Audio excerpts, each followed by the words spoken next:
So, good morning, guys. Welcome to my blog number 7. So, this blog is a kind of a remake of my first blog, Expenses and Savings in Canada. So, I'm making it again in English because someone from the southern part of India requested me to make it in English so that it could be helpful for everyone. So I will try to make the informational blogs in English so that anyone from any part of India can see those blogs and it could be helpful for everyone. So that's it. So this is the house where I live. So you can see this house. So this is where I live, and I live in basement room. So this house has too many rooms, and I live in a basement, and I pay 400 for my room and $50 for the parking, and that's my biggest expense of my month, 450. So 450 goes for rent, 400 for the room and $50 for the parking. And now I'm going to take you all to the grocery. I'm going to show you the prices, and I'm going to show you how much does it cost me for a week for buying a grocery.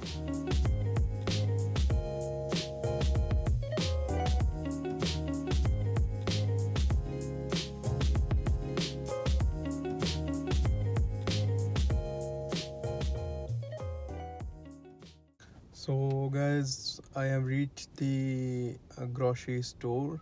I'm in the parking, so I'm going to go in the grocery store and I'm going to show you all the items in the grocery store, and how much is the cost per item, or the price per pound weight of the item, and you can estimate how much you can use in a week or a month, and that would make up your grocery expense. So let's go. So I'm going in a grocery store, guys. So let me show you from where I do my grocery. So this is the grocery store which I go to mostly. So this is the grocery store where I go to most of the times. They do price matching. So they do the price matching for nearby stores. That means if you are getting something at some other stores nearby this store, and you can show them that they are giving this item at a cheaper price at the other store, and if you show them that's the same item which they are having, and then they can charge you the same price at this store. So guys, I was little early to the store. The grocery stores are opening late due to COVID-19, so I wasn't able to go in, but I will attach some of my old grocery shopping, so you can see in that one. I will show you some of the items and the purchasing of those items, and you can judge from those ones like how much could it cost for you, and I'm going to add those clips right now.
Through the highways, and on we'll go.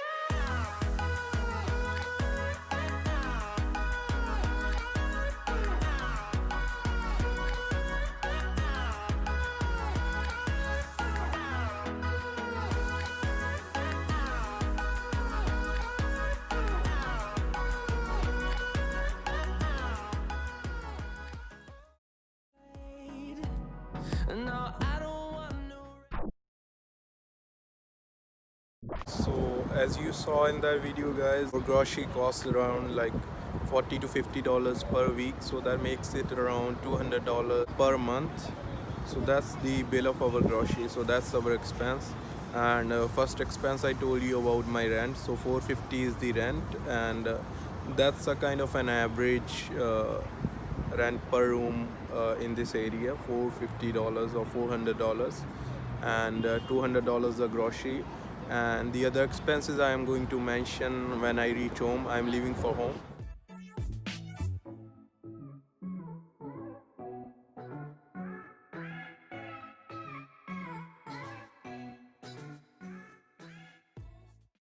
So now I'm going to talk about the other expenses which we are having in Canada. I'm going to talk from the student perspective. So I'll include all of the expenses which I was having in my student life.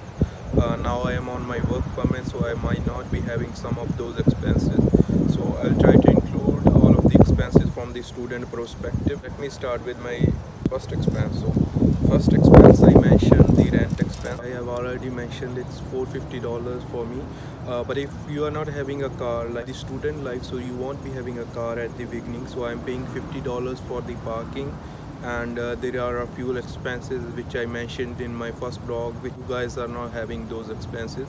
So you will be paying for the bus pass or a Presto card. So if you are coming into the GT area, the Greater Toronto area, so it's a metropolitan area around Toronto, like a Brampton City, via Scarborough, or some of you might be coming to Mississauga campuses, and maybe Scarborough campus or Brampton campus of any college. Most of the times you will need a bus to go to your work or to go to your college. So for that one you will need a bus pass or a Presto card. So I'll add an average amount over here for a month.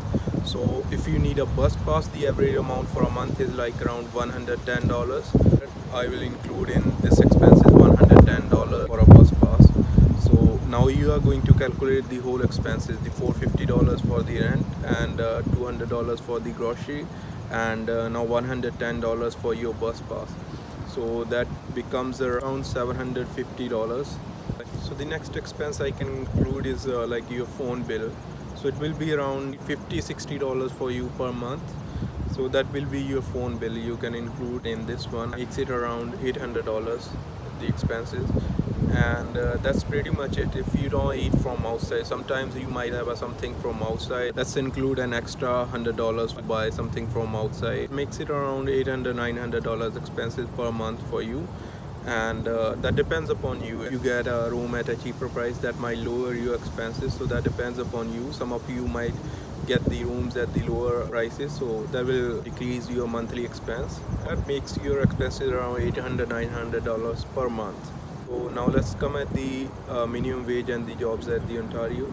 So the minimum wage in Ontario is $14 per hour. Because when you come as a student and you do part-time in Ontario or in any province in Canada, so they will be paying you minimum wage in Ontario, because you will be doing a part-time jobs maybe at the restaurant or maybe at the gas station. So most of the part-time jobs are at minimum wage. In student life, you are allowed to work 20 hours per week and 80 hours per month. So you can calculate, and 80 hours per month and $14 per hour is the minimum wage. You can calculate, it becomes around 1100 something dollars per month. So still you are saving something like around $300 to $400 you will be saving if you are working 20 hours per week. If you get a part-time job anywhere and they are giving you 20 hours per week, then that will save you some money, like $300-$400 from those expenses too. So these are the expenses which most of the international students incur in their student life. So guys, hope you have liked the video. If you are new to this channel, please subscribe to this channel. If you like the video, then hit the like button, and if you have any question, you can comment down below, and you can follow me on Instagram too, and I'll try to answer all of your questions over there. You can message me over there, and the link of the Instagram will be in description, and I'll see you in next vlog.